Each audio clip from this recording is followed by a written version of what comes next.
We begin with breaking news at 6 o'clock. New video has been released of the moments authorities say a man ambushed a Greenville police officer. It came in literally just seconds ago, and we do want to warn you the video may be disturbing to some. It all began when authorities say David Lane arrived at the Greenville County Law Enforcement Center early Sunday morning. You see it right there on the side of your screen. The gunshots ring out.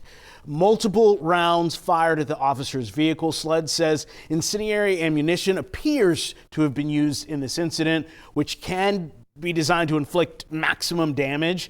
After Lane was identified as the suspect, there was a chase and a shooting involving law enforcement. The coroner says Lane died from a self-inflicted gunshot wound. Our Peyton Furtado has been following all of this since yesterday morning. She joins us live now with more. Peyton. Yeah, Sydney, Nigel, you mentioned that maximum damage. I want to give you a little bit of context to that. Incendiary rounds, the most popular kind, that can burn up to 5,000 degrees. Oftentimes, they're really regulated, even illegal. They are regulated and illegal in South Carolina, depending on which one was involved in this. So what would drive someone to do something like this? Well, today, we looked into David Lane's financial history, his financial records here in Greenville County, speaking with coworkers about what they call paranoid ramblings, and neighbors about how they're saying he threatened their lives. The Greenville County Sheriff's Office confirming neighbors called about David Lane. The apartment he lived at, Huntington Downs, coordinated with the Sheriff's Office to have an off-duty deputy for security. Lane's coworkers telling us he had a short fuse and that he was paranoid, believing his neighbors were watching him. Every time he would talk to me, he'd tell me how his neighbors were stalking him and how he would hold a gun to the wall or the door in case his neighbors tried to break in or something. One neighbor too frightened to go on camera sending us these videos, which we've confirmed through an official source is David Lane.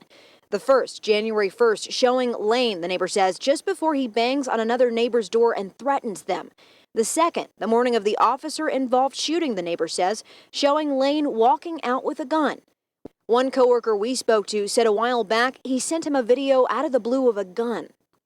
He has several weapons. 2 years ago, he was basically bragging to me about the gun that he just got or just purchased and how has a speed loader, and it was just a video that he sent me randomly. We learned Lane's apartment complex had filed for Lane to vacate the unit, which means they were terminating his lease. That judgment was supposed to be handed down Monday, January 12th.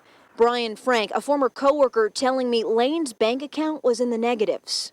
And he asked me to borrow $1,500, and I said, David, I don't have that kind of money, but I could help you set up a GoFundMe or a Give, Send, Go. He definitely seemed desperate, and desperate people do desperate things.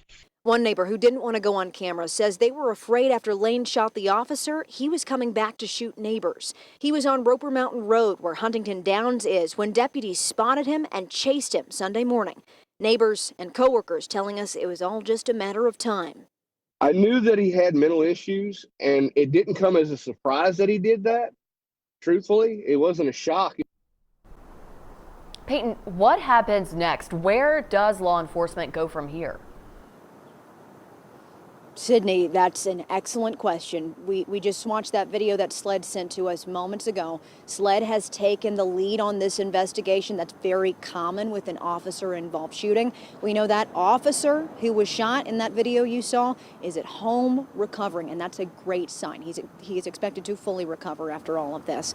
We've reached out to the Greenville County Sheriff's Office. They say they're going to be releasing a lot more information and video February 25th. That's all we have right now, but we are working to get more for you. Live in Greenville, I'm Peyton Furtado, WYFF News 4.